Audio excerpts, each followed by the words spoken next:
මේකට වතුර එන්නේ අපි මේකට දාලා තියෙන ඔටෝමේෂන් පුල් යුනිට් එකක්.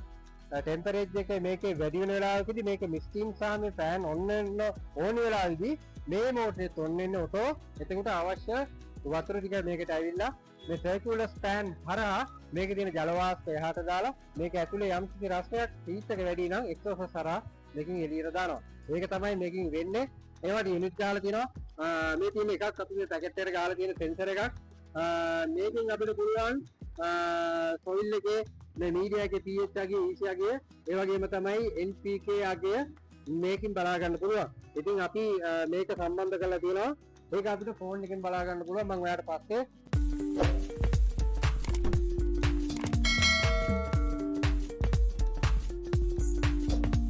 අයිබන් යාළුවනේ සියලු දෙනාට සුබ දවසක් වේවා. ස්මාර්ට් ඇග්‍රි YouTube channel එකට ඔබ සියලු දෙනා වුණ අදත් ආදරයෙන් සාදරයෙන් පිළිගන්නවා. ගොඩාක් කාලෙකින් මගේ channel එකට වීඩියෝ එකක් දාන්න බැරි වුණා ඔයාට. පහුගිය දවස්වල ගොඩාක් කාර්යබහුල වුණා. හරිතාගාර අලුතෙන් ඉදි කරන තැන් කිහිපයකට ගිහිල්ලා ඒ වගේ වැඩ ගොඩකට හිර වුණා. ඒ වගේම තමයි මට වීඩියෝ එකක් එඩිට් කරගන්නත් ටයිම් එකක් නැති වුණා. ඉතින් ඔයාට වීඩියෝ එකක් දෙන්න බැරි වුණා සෑහෙන කාලෙකින්. හරිතාගාර වගාවන් ගැන කතා කරද්දී ගොඩාක් දේවල් මම මගේ channel එකේ දාලා තියෙනවා විවිධ භෝග සම්බන්ධව. විශේෂයෙන් හරිතාගාරය තුළ වාණිජව වගා කරන්න පුළුවන් භෝග ගැන මම ඔයාට ගොඩාක් දේවල් කතා කරලා තියෙනවා. ඉතින් මම මේ ඉන්නේ වර්ගාඩි 2000ක සම්පූර්ණ field type full automation තියෙන green house එකක්. ඉතින් මේ හරිතාගාර ගැන කතා කරද්දී මේක ස්මාර්ට් ඇග්‍රි ආයතනයේ මගින් මම ඉදි කරපු හරිතාගාරයක්. මේ හරිතාගාරය අයිතිය තියෙන්නේ බදුල්ල මහනගර සභාවට. ඒතර බදුල්ල මහනගර සභාවේ ආදායමට තමයි මේ හරිතාගාරය අපි නිර්මාණය කරේ. ඉතින් එවැනි රාජ්‍ය ආයතනයකට කරපු වැඩක් මේ හරිතාගාරය. ස්මාර්ට් ඇග්‍රි මගේ ආයතනයේ මගින් තමයි මේ හරිතාගාර සියලුම ඉදිකිරීම සහ මේ සියලුම සෙටප් එක සම්බන්ධ කරේ ස්මාර්ට් ඇග්‍රි මගේ ආයතනයේ මගින්. ඉතින් විශේෂයෙන් මතක් කරන්න ඕනි මේ හරිතාගාරය අපි හදලා තියෙන්නේ පොළොවක නෙවෙයි, කට්ටු 3ක් උඩ ස්ලැබ් එකක් උඩ හදපු හරිතාගාරයක්. මේ හරිතාගාරය හැදුන හැටි මම වීඩියෝ එකක් දාන්නම් ඔයාට, පුංචි ක්ලිප් ටිකක් දාන්නම් ඔයාට බලන්න. සෑහෙන මාංශයක් ගත්ත මේ හරිතාගාරය හදන්න. මොකද මේක රජයේ වැඩක්. ඒ වගේම තමයි මේක ගොඩක් අය බලන්න එන තැනක්. මේක බදුල්ල ටවුන් එකේම තියෙන්නේ. ප්‍රධාන නගරයේ මැද තියෙන හරිතාගාරයක්. ඔයා බදුල්ලට එනවනම් වෙලේකඩේ ඉහළ මහලේ ස්ලැබ් එක උඩ තමයි මේ හරිතාගාරය නිර්මාණය කරලා තියෙන්නේ. ඉතින් මේ වගාවක් විදිහට මේ හරිතාගාරය අපි වගාවක් ගෙනියන්නේ දෙල් පේපර් වගාවක් ඕනි හන්ද තමයි අපි මේ විදිහට සීල් ටැප් ග්‍රීන් හවුස් එකක් හැදුවේ. කන්ඩිෂන් හැදුවේ ටෙම්පරේචර් එක කන්ට්‍රෝල් කරන්න පුළුවන් විදිහට මේක හැදුවේ.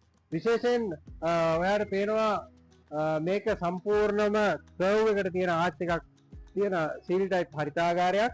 සෝටුත් එකක්වත් කොම්පෙන්ට් එකක්වත් නෙවෙයි. මේක සම්පූර්ණ සීල්. ඒ වගේම තමයි දෙපැත්තේ දැල ගහලා තියෙනවා. දැලට පිටිපස්සෙන් අපි නැවත වයින්ඩර් එකක් දාලා මැනුවල් මේ පොලිතීන් එකක් දාලා තියෙනවා. ඒක අපිට ඕන වෙලාවක උස් පහත් කරගන්න පුළුවන් විදියට. ඒ අනුව ඉතා හොඳින් හදලා තියෙනවා. ඒ වගේම තමයි ඔයාලට පිටිපස්සේ පේනවා වෙට් පෑඩ් එකක් දාලා තියෙනවා. අපි බලමු වෙට් පෑඩ් එකේ තත්ත්වය කොහොමද කියලා. ළඟට ගිහිල්ලා සාමාන්‍යයෙන් වෙට් පෑඩ් එක වෙන්නේ මේ ඇතුලේ තියෙන රස්නය අඩු කරන එක. ඒකට අවශ්‍ය ජල වාෂ්ප ලබා දෙන එක. එතකොට පුළුවන් අපිට ටෙම්පරේචර් කන්ට්‍රෝල් කරගෙන මේ වගාව ගෙනියන්න. දැන් මේ බදුල්ල කියන්නේ සාමාන්‍යයෙන් රස්නයක් තියෙන තැනක්, ගොඩාක් උෂ්ණත්වය නෑ. නමුත් ඕපන් ඒරියා එකේ 30 34 වගේ යනවා. ඇතම් දවස්වල මේ හරිතාගාරයේ තියෙන මේ අවට මේ පරිසරේ. නමුත් ඉතා හොඳ කන්ඩිෂන් එකෙන් හොඳ අස්වැන්න ගන්න පුළුවන් විදියට හදන්න ඕනි කම හින්දා මේ වගාවක් විදිහට දෙල් පේපර් අපිට හදන්න ඕනි හින්දා මේක අපි කන්ඩිෂන් හදලා තියෙනවා.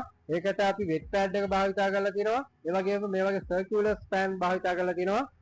මට ඉදිරිපසින් තියෙනවා එක්සෝසස් ස්පෑන්, සර්කියුලර් ස්පෑන් දෙකයි එක්සෝසස් ස්පෑන් දෙකක් දාලා තමයි අපි හදලා තියෙන්නේ. පෑඩ් එක ගැන කතා කරද්දී වෙට් පෑඩ් එකේ මම විස්තර වලට සරලව කියා දෙන්න මොකද්ද වෙන්නේ කියන එක. අපි පැල හදලා දින 10ක් වගේ වෙන්නේ. බලමු කොහොමද තත්ත්වය කියලා වගාවේ. ඉතින් අපි බලමු මේකේ පොඩ්ඩක් ටෙක්නොලොජි එක මොකක්ද අපි මේ සඳහා භාවිතා කරලා තියෙන තාක්ෂණය කුමක්ද කියලා මොකද බෙල් පේපර් තමයි මේ හරිතාගාරය තුල වගා කරලා තා හොඳ ලාභයක් ගන්න පුළුවන් භෝගයක්.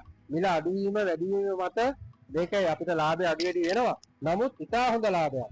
හරිතාගාරය තුල වගා කරලා ඉතා හොඳ ඉන්කම් එකක් ගන්න පුළුවන් වගාව තමයි බෙල් පේපර්. හැබැයි ඒක හරියට කරන්න ඕනි. කරන විදිය මම සම්පූර්ණව හරි කියලා දීලා තියෙනවා. අපි බලමු අර වෙට් පෑඩ් එකේ තත්ත්වය. ඉතින් යාළුවනේ මේ වෙට් පෑඩ් එක සාමාන්‍යයෙන් මේ වර්ගයට 2000 හරිතාගාරයක් අඩි 25ක් පළල අඩි 80ක් දිග හරිතාගාරයක්. එතකොට අපි මේ වගේ වෙට් පෑඩ් කෑලි මෙතන 10ක් දාලා තියෙනවා. සාමාන්‍යයෙන් මේ වෙට් පෑඩ් අපිට පුළුවන් ගන්න වෙළඳ පොලේ තියෙනවා අඩි 6ක් උස දෙකක් පළල ඒවා මේ තියෙන්නේ. මේ වගේ 10ක් අපි මේ වගේ සම්බන්ධ කරලා දාලා තියෙනවා. ඒ වගේම මේකට අපි ෆ්‍රේම් එකක් ගහලා තියෙනවා, යකඩින් ගහලා තියෙනවා. ඒ වගේම උඩින් වතුර යන්න. දැන් මේකට අපිට වතුර දෙන්න ඕනි. වතුර දෙන්න ඕනි. හැබැයි වතුර දෙන එක රොටේෂන් වෙන්න ඕනි. එකම වතුර ටික කැරකෙන්න ඕනි. අපි මෙතන මෝටරයක් දාලා මෝටරෙන් අපි මේ වෙට් පෑඩ් එකේ උඩට මුදුනට PVC බඩ දාලා වතුර යවලා තියෙනවා. ඒ මෝටරේ ඔන්නුන ගාවම මේකෙන් පිටිපස්සේ මේ හරිතාගාරයෙන් පිටිපස්සේ එළිය අපි ජල ටැංකියක් තියලා තිනවා. ඒකෙන් තමයි වතුර පුරවලා තින්නේ. ඒකෙන් වතුර අරන් මේ වතුර ටික අරන් වැඩි කොටස මේකට බහැලා මේ තියෙන පීල්ලක් මේ පීල්ල අපි මේ වෙට් පෑඩ් එක වෙනුවෙන්ම නමලා කියලා හදාගත්ත එක. මේ පීල්ල දිගේ පොඩි බෑවුමක් කියලා තියෙනවා අඟල් භාගය විතර වගේ බෑවුමක් එක්ක මෙතන වතුර ටික බහැලා නැවත මෙන්න මේ බට්ටේ හරහා එහා පැත්තට ටැංකියට යනවා. නිකන් රොටේෂන් එකක් එන්නේ. මේකට වතුර එන්නේ අපි මේකට දාලා තියෙන ඔටෝමේෂන් ෆුල් යුනිට් එකක්. ටෙම්පරේචර් එක මේකේ වැඩි වෙන වෙලාවකදී මේක මිස්ටින් සහ මේ ෆෑන් ඔන් වෙන ඕන වෙලාවේදී මේ මෝටරේ ඔන් වෙන්නේ ඔටෝ. එතකොට අවශ්‍ය වතුර ටික මේකට ඇවිල්ලා මේ සර්කියුලර් ස්පෑන් හරහා මේකේ තියෙන ජල වාෂ්ප එහාට දාලා මේක ඇතුලේ යම් කිසි රසයක් හීට් එක වැඩි නම් එක්සෝසස් හරහා මේකෙන් එළියට දානවා. ඒක තමයි මේ. එතකොට මේ වගේ එකක් සෙටප් එකක් හදාගත්තොත් අපිට මේක ඇතුලේ ටෙම්පරේචර් එක කන්ට්‍රෝල් කරන්න පුළුවන්. දැන් මම වෙලාව සාමාන්‍යයෙන් 1 විතර වගේ වෙලා තියෙන මේ වෙලාව. අද වහින්නේ නැහැ මෙහෙට. නමුත් හොඳට හිරු වෙලී තියෙනවා. රස්නයක් තියෙනවා. නමුත් මේක ඇතුලේ කූල් එකක් තියෙනවා අපිට ඉන්න පුළුවන්. ඒ වගේ එකක් තමයි මෙතන යන්නේ. ඊට පස්සේ අපි මේ හරිතාගාරය ගත්තම සෑහෙන උසයි. මේක මුදුනට උස තියෙනවා අඩි 24ක් විතර. ඒ වගේම දෙපැත්තේ උස පැති උස අඩි 14ක් වගේ තියෙනවා. ඉන්ටර්ස්කූප් නෙට් එක ගහලා ඊට උඩින් පොලිතින් එක ගහලා තමයි මේ වගාව මේ හරිතාගාරය නිර්මාණය කරලා තියෙන්නේ. ඉතින් හරියට නිර්මාණය කරගන්න ඕන ග්‍රීන් හවුස් එකක් ඔයා වැඩි කරනවා නම් මොකද බෙල් පේපර් කියන්නේ තා හොඳ භෝගයක්. ඒ වගේම තමයි බෙල් පේපර් වගේම තමයි මේ ග්‍රීන් හවුස් එකට යන වියදම තියෙනවනේ. ඉතින් මේ වගේ ග්‍රීන් හවුස් එකක් හදාගන්න නෝමල් ග්‍රීන් හවුස් එකට වැඩිය ගණන් යනවා වියදමක් යනවා. නමුත් ඕනම පරිසරයක මේ බෙල් පේපර් වගාව කරන්න පුළුවන් මෙවැනි හරිතාගාරයක් එක්ක. ඉතින් අපි ඉස්සරහට කතා කරමු මේ පැලත් එක්ක මේ පැල ගැන කතා කරමු. මේ පැලවල තත්ත්වය කොහොමද වර්ධනය කියලා කතා කරමු. ඉතින් මුලින් මතක් කරනවා ස්මාර්ට් ටැග් ගී අපි බලනවා නම් සබ්ස්ක්‍රයිබ් කරන්න. ඒ වගේම බෙල් අයිකන් එකත් ක්ලික් කරන්න. හරිතාගාර වගාවන් ගැන මුලින්දම සරලව මේක සාර්ථකව කරන විදිය ගැන වීඩියෝ ගොඩාක් මගේ channel එකේ තියෙනවා. ඔයාලට බලන්න පුළුවන්, අවබෝධ කරගන්න පුළුවන්, දැනුම ගන්න පුළුවන්. හරිතාගාරයක් තුල සාර්ථකව වගා කරන්න පුළුවන් භෝග විවිධ භෝග සම්බන්ධව ඔයාට අවබෝධයක් ගන්න පුළුවන්. දැන් මේකේ අපි මේ full automation සහ full condition green house එකක්. මේක ඇතුලේ වැඩ අඩුයි අපිට. මේක සියලු දේ automation හරහා යන්නේ. ඔයාට පේන exhaust fan තියෙනවා. ඒ වගේම තමයි මෙතන අපි සම්බන්ධ කරලා තියෙනවා power current එක supply කරලා තියෙනවා. ඒ වගේම තමයි මේ unit වලට අදාළ sensor ටික අපි මේ වගේ box එක හයි කරලා තියෙනවා. මේ තියෙන විශේෂත්වය තමයි අපිට දුරකථනයකින් අවශ්‍ය මේක ටෙම්පරේචර් එක, ඒ වගේම තමයි මේක EC අගය කොහොමද, pH අගය කොහොමද, ඒ වගේම තමයි දැනට තියෙන නයිට්‍රජන්, ෆොස්ෆරස්, පොටෑසියම්, NPK අගය කොච්චරක් මේ වගාවේ තියෙනවද කියන එක අපිට අයිඩියා එකක් ගන්න පුළුවන් විදිහට ඇත්තකින් අපිට අවශ්‍ය තොරතුරු ලබා දෙනවා. ඉතින් ඒක තමයි මේ ටෙක්නොලොජි එකේ විශේෂත්වය. අපිට ඕන කාලයක් තියාගන්න පුළුවන්, අපිට data analyze කරගන්න පුළුවන්. ඒ වගේම තමයි අපේ තොරතුරු අනුව ඉදිරියේදී මේ වගාව කරගෙන යද්දී ඒක අපිට ගොඩාක් වටිනවා. අපිට දවස ගානේ, පැය ගානේ, විනාඩිය ගානේ මේ හරිතාගාරය තුල වුණ දේවල් සහ ටෙම්පරේචර් කොහොමද, පොහොර අගය කොහොමද කියන එක දැනගන්න පුළුවන්. ඒවට යුනිට් ගාලා තියෙනවා. මේ තියෙන එකක් අපි මේ පැකට් එකට ගාලා තියෙන සෙන්සර් එකක්. මේකෙන් අපිට පුළුවන් සොයිල් එකේ මේ මීඩියා එකේ pH අගය, EC අගය, ඒ වගේම තමයි NPK අගය මේකෙන් බලා ගන්න පුළුවන්. ඉතින් අපි මේක සම්බන්ධ කරලා තියෙනවා. ඒක අපිට ෆෝන් එකෙන් බලා ගන්න පුළුවන්. ස්ක්‍රීන්ෂොට් ටිකක් දාන්නම් ඒ ෆෝන් එකේ ඇප් එකේ තියෙන විදිය සහ ඒක වෙනස් වෙන්නේ කොහොමද වෙනස් වුණේ කොහොමද කියන එක බලා ගන්න. මෙතන මිස්ටින් ලයින් 3ක් යනවා මල් 30ක් ගහලා තියෙන්නේ මේ හරිතාගාරයට. ඔයා මිස්ටින් ලයින් ගහද්දී අනිවාර්යයෙන්ම වර්ගාරි 2000කට මල් 30ක්වත් ඇටෙන්න ගහන්න. ඒක තමයි හොඳ. ඒ වගේම තමයි මම ඔයාලට පෙන්වන්නම් මේ වගාවේ ගත්තම සාමාන්‍යයෙන් අපිට මේ හරිතාගාරයේ අඩි 3ක විතර වගේ පාරක් තියාගෙන පේලි අතර පරතරේ අඩි 2කමාරක් වගේ තියාගෙන ඉතා හොඳින් පාසියෙන් ඇවිදින්න වැඩ කරන්න පුළුවන් විදිහට තමයි මේ සෙටප් එක හදලා දීලා තියෙන්නේ. ඒ වගේම තමයි මේක ඇතුලේ වැඩ කරගෙන යද්දී අපිට ඉතා හොඳින් වැඩ ටික කරගන්න පහසු වෙන තමයි මේ වගේ හොඳ ඉඩ ප්‍රමාණයක් තියලා තියෙන්නේ බෙල් පේපර් වගාවේදී. ඉතින් බෙල් පේපර් වගාව ගැන මම ඔයාලට වීඩියෝ ගොඩක් දාලා තියෙනවා channel එකේ. කොහොමද මේ වගාව කරන විදිය සහ කොහොමද මේ වගාවට පොහොර දෙන්න ඕන විදිය ගැන කතා කරලා තියෙනවා. ඉතින් ඒ වගේ තොරතුරු සෑහෙන්න තියෙනවා. අලුතෙන් වගාවකට එනවනම් මේ වගේ ස්ලැබ් තියෙන කට්ටිය ඉන්නවා, මේ වගේ වගාවක් කරගෙන ඉඳගතිව මේ වගේ ස්ලැබ් තියෙන කට්ටිය ඉන්නවා. ඒ වගේම තමයි බෙල් පේපර් වගාවක් කරන්න ආසය හිතෙන උෂ්ණ පළාත්වල නැත්නම් රස්නේ වැඩි පැතිවල ඉන්න අපේ ගෝල් මහත්මීන් ඉන්නවා. ඒගොල්ලන්ට පුළුවන් මෙවැනි සෙටප් එකක බෙල් පේපර් හදන්න. හැබැයි ඒක හරි දැක්මක් එක්ක හරි නිවැරදි මඟ පෙන්වීමක් එක්ක යන්න ඕනි. මොකද හරියට කරගන්න ඕනි වගාවක් තමයි මේ බෙල් පේපර්. වෙන බෝග වගේ නේ බෙල් පේපර් ටිකක් සෙන්සිටිව්. ඒ වගේම තමයි හොඳ ඉන්කම් එකක් ගන්න පුළුවන්. ඒ වගේම තමයි නිරීක්ෂණ සහිතව වගාව බලා ගන්න ඕනි අපිට හොඳ අස්වැන්නක් සහ හොඳ ලාභයක් ගන්න. ඉතින් මේ වගාව ගැන කතා කරද්දී සාමාන්‍යයෙන් ඔයාලට පේනවා මේ වගාවේ බින්දු ජල සම්පාදන පද්ධතිය සවි කළා සියලු වතුර ටික පොහොර ටික මේ හරහා යන්නේ. දැන් දින 10කට ශාකයේ වර්ධනය තියෙනවා. කොළ ඇවිල්ලා තියෙනවා. සාමාන්‍යයෙන් මුල් අවධියේදී මුල ඉතා ඉක්මනින් යන්නේ නැහැ. මාසයක් විතර ගියාම තමයි මේ පැකට් එක පුරාවම මුල දුවන්නේ. මීඩියා එක අපි භාවිතා කරලා තියෙනවා මේ වගාවේදී කොහොබත් එක කොහොබත් ටිප්ස් කියන්නේ අපි කියන්නේ කොහොබත් කැබලි. ඒ වගේම තමයි කරදහය සහ කොම්පෝස්ට් වලින් වගා මාධ්‍යයක් තමයි භාවිතා කරලා තියෙන්නේ. මේ වගා මාධ්‍ය සඳහා භාවිතා කරලා තියෙන බෑගය 14 සයිස් එකක්. සාමාන්‍යයෙන් 14 සයිස් එක ඇති බෙල් පේපර් වගාවට. ඒ වගේ හදපු ජීවාණු වර්ණය කරන ලද වගා මාධ්‍යයක මේ බෙල් පේපර් අපි හදලා තියෙන්නේ. මේකට අපිට කිව්වා මට මුලින්ම බදුල් නගර සභාවෙන් වර්ග දෙකම දාන්න. අපි එක පැත්තක මේ බටපේලියෙන් මේ මැද කළු පේලියෙන් මෙහා පැත්ත රතු පාටක් එහා පැත්ත කහ පාටක් දාලා තියෙනවා. ඉතින් ඒ වගේ පාට දෙකම දාලා තියෙනවා. මොකද වෙළඳ පොලේ මිලත් එක්ක ඔය පාර දෙකේ මිල වෙනස් වෙනවා. ඉතින් තව විශේෂ දෙයක් මතක් කරන්න ඕනි. මේකට භාවිතා කරලා තියෙන පොහොර වර්ග ගැන කතා කරන්න ඕනි. එහා පැත්ත කොටසක් තියෙනවා මෙහා පැත්ත කොටසක් තියෙනවා. සාමාන්‍යයෙන් හරිතාගාර ශේෂ්ත්‍රයේ ඉන්න ගොඩක් අය දන්නවා අපේ පොඩිකාර අපේ කුෂ්‍ය අධ්‍යක්ෂකතුමා සර්ගේ පොහොර එකක් තියෙනවා කොඩි මික්ස් කියලා. ඔයා දන්නවා ග්‍රීන් හවුස් වල ඉන්න කට්ටිය දන්නවා කොඩි මික්ස් කියන්නේ සර්ගේ පොහොර එක. ඉතින් කොඩි මික්ස් විතරක් භාවිතා කරලා කොඩි මික්ස් කියන පොහොර එක විතරක් භාවිතා කරලා අපේ එහා පැත්තේ කොටසක් වගා කරනවා. ඒ වගේ මේ පැත්ත කොටස වගා කරන්නේ දැන්ට වෙළඳ පොලේ තියෙන විවිධ පොහොර වර්ග තියෙනවා. NPK යගේ විවිධ ගණේ පොහොර වර්ග තියෙනවා. 10 52 10 20 20 19 19 Albert solution calcium nitrate K40 මේවා ගොඩාක් දේවල් තියෙනවනේ. එහා පැත්තේ කොටස අපි තනිකර කොඩි මික්ස් එක විතරයි යන්නේ.